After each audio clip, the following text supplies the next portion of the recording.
बोल न्यूज के senior anchor Arshad शरीफ कत्ल केस में जेआईटी की तीसरी बैठक। टीम ने बयानात कलमबंद करने के लिए फहरिस्त मुरत्तब कर ली। अरशद शरीफ की वालदा की तबीयत ठीक न होने के बायस कमेटी से मुलाकात न हो सकी। फैक्ट फाइंडिंग कमेटी की तफसीली ब्रीफिंग। जेआईटी की जानिब से शहादतें कलमबंद करने के लिए मजीद अफराद को आज तलब कर लिया गया। अरशद शरीफ की वालदा की तबीयत ठीक न होने के बायस कमेटी से मुलाकात न हो सकी।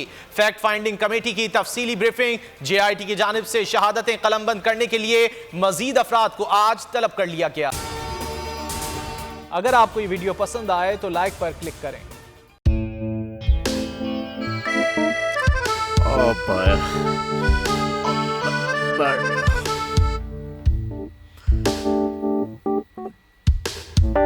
इंतशार से निकलने का वाहिद हल इंतखाबात हैं। हकीकी आज़ादी मार्च आज रवा।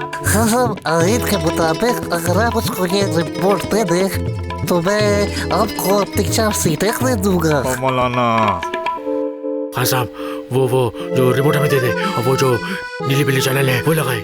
जाओ शबाज। हम ऐसा टीवी देखते ही नहीं जिसका रिमोट हमारे हाथ में न हो। और यहाँ पे कोई 2 नंबरी नहीं चलेगी। और हम कोई गुलाम है जो आप रिमोट मांगे हम दे दें?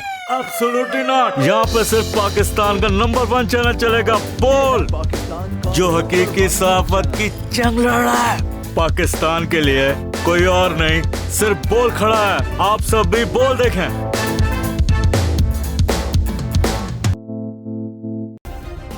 सब्सक्राइब करें और बेल दबाएं ताकि कोई खबर रह न जाए।